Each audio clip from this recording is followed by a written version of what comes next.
You're doing it again. No matter how many promises you make to yourself, you're speeding on your bike. You're eagerly twisting the throttle you know you shouldn't. Isn't it fun? But behind this behavior lies a deep psychology that most riders overlook. And it's quite strange. It's so strange, in fact, that when I learned about it, my perspective on my own 450 SS completely changed. And if you misunderstand this, it could really get you into trouble with the bike in your garage. Now, let's start with why your last close call should have scared you, yet made you even bolder. 1. It was never about a love of speed. You remember that last close call, that last-second brake application. Maybe you even counter-steered to avoid it. I'm sure you remember the heat of the air, or the smell. Why is it so vivid? Isn't that a negative event for the brain? If you're asking this question like most riders, the answer is clear. When it comes to erasing negative events, the brain does an incredible job. Memories of your ex, events from the past. You generally don't remember the bad things. I'm not talking about traumatic events, just bad ones. Just like your near miss. But you remember that near miss quite clearly, don't you? Some riders even say they remember it as if they'd won a battle like a general. Isn't there a contradiction here? No, there isn't. Because your brain feels incredible when recalling last-minute victories. You could even call it a bit cool. Think about it. Catching that water bottle falling behind you at the last second, those incredible reflexes that kick in at the very last moment, all of that makes you feel cool. And that's not a bad experience. It's a great experience. But a close call isn't one of those experiences, is it? After all, in the others, even if the water bottle fell, it would have just fallen. But a close call isn't like that, is it? Wrong. Even NASA fell into this trap. When Georgetown University analyzed near disasters in NASA space shuttle missions, they discovered something quite interesting. People were interpreting near misses, events that could have been catastrophic but weren't, as ordinary occurrences, just like catching a falling water bottle. That's why the brain interprets the latest close call the same way. A victory won at the last moment. And by the way, if you're fooled into thinking the brain interprets this as a victory, it could really get you into trouble. Yes. But if you don't fully understand the final point, car drivers could become your biggest problem on the road. And most motorcyclists wish they knew this. 2. Experience is blinding you. How long have you been riding a motorcycle? Okay, that was a bit of a strange question. Let me put it this way. As you keep riding, are your close calls increasing? Those last-minute braking maneuvers, those last-second counter-steering moves? Or are they decreasing? Think about this. Especially if you've been riding for 1 to 3 years. If your answer is decreasing, maybe you've stopped taking the dangers seriously. Your brain isn't registering them anymore. Or maybe you're actually a very careful rider. Because most riders' answer is increasing. Even mine is increasing. And that's really strange.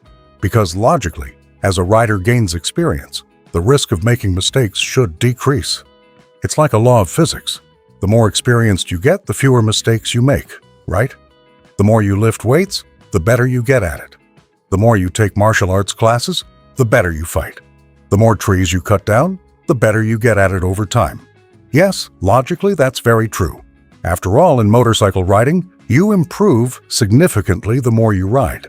That's where the real problem begins. The fact that you can treat the machine like a toy. It doesn't protect you from making mistakes. In fact, over time, you might even be making more mistakes. Vital Strategies studied how motorcyclists change over time in Argentina. What they found was something most riders weren't even aware of. And those who didn't realize it in time, bad things happened to them. But hey, you'll be aware of it now. Because according to the findings, as you ride and gain experience, you'll start telling yourself, I can handle this bike with my eyes closed. That's where the danger begins. Instead of thinking, I'm improving, your brain shifts into I can take risks mode. Things that used to seem dangerous now become, nothing will happen to me. I already know this. The experience you've gained turns into a trap that will cause you trouble, especially if you've been riding for 1 to 3 years. 3. Your experience with motorcycle gear is blinding you. Wait a minute, isn't motorcycle gear a good thing?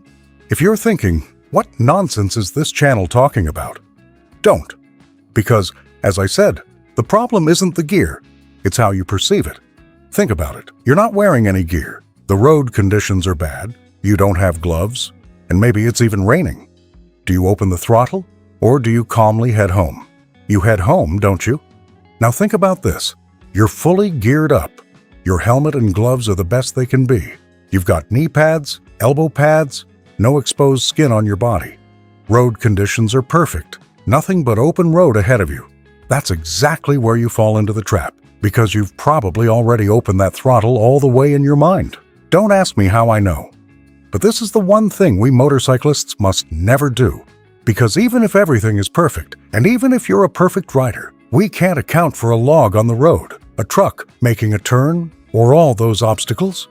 We can never know the road conditions. But wait a minute, we already know this. We're all aware of all these risks, yet most people still open that throttle. That's where things get interesting.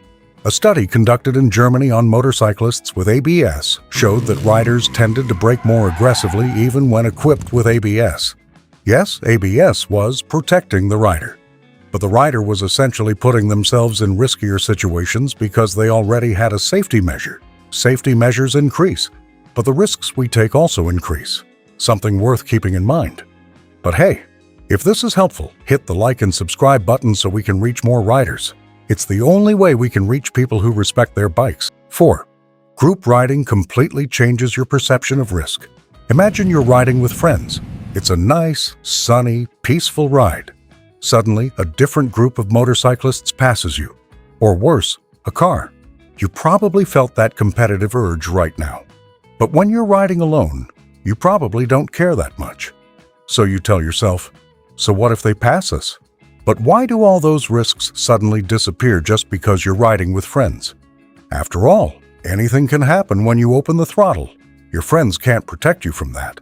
But as I mentioned earlier, the brain doesn't operate on logic. Indiana University studied this. Maybe not with motorcyclists, but with cyclists. Still, the mechanism was the same. Cyclists were riding much faster even with just one extra person beside them than when they were riding alone. They weren't racing each other. It was just an instinctive sense of competition. But I'm sure the last thing you'd want while on a motorcycle is to ride based on your instincts. So now you know. 5. The motorcycle indirectly shuts down your fear center. Let's talk like two sane people right now. You could spend hours listing all the things you shouldn't do on a motorcycle. Unnecessary speeding, improper passing, not pushing the limits too hard in corners. Anyone can easily do that. But most people forget all of it the moment they get on that motorcycle.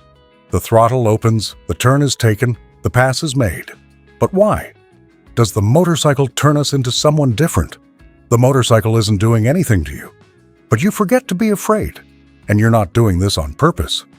In a section of the UCLA study, it was observed that cortisol, the stress hormone, decreased in 77 healthy, experienced riders when they got on the motorcycle. If cortisol decreases, the brain can't send the slow down, be afraid signal. That's why your fear decreases in direct proportion to the stress. The same mechanism is what makes you feel amazing after riding the motorcycle. But that comes with a cost. 6. The driver who sees you isn't really seeing you. The driver sees you. He's looking right into your eyes. But he still cuts into your lane. Have you ever experienced something like this? So what's this driver's intention? Is he doing this because he's your enemy? No. Actually, he's not even aware of it. How can he not be aware? Is this guy blind? He literally cut in front of me right in front of my eyes. Actually, he is blind, but not in the way you think. A car driver's eyes scan the road for major threats. A truck, a bus, maybe another car the same size. But when the driver, with their mind on autopilot, glances in the mirror, they don't classify our small motorcycle as a threat. They literally ignore it. They treat it as if it doesn't exist. It doesn't register in the driver's mind. As a motorcyclist, this really gets on my nerves. But getting angry doesn't change the reality. This is science. You need to understand this. Ride with that knowledge and respect what's happening behind the wheel next to you. They might not actually see you. Don't take the risk.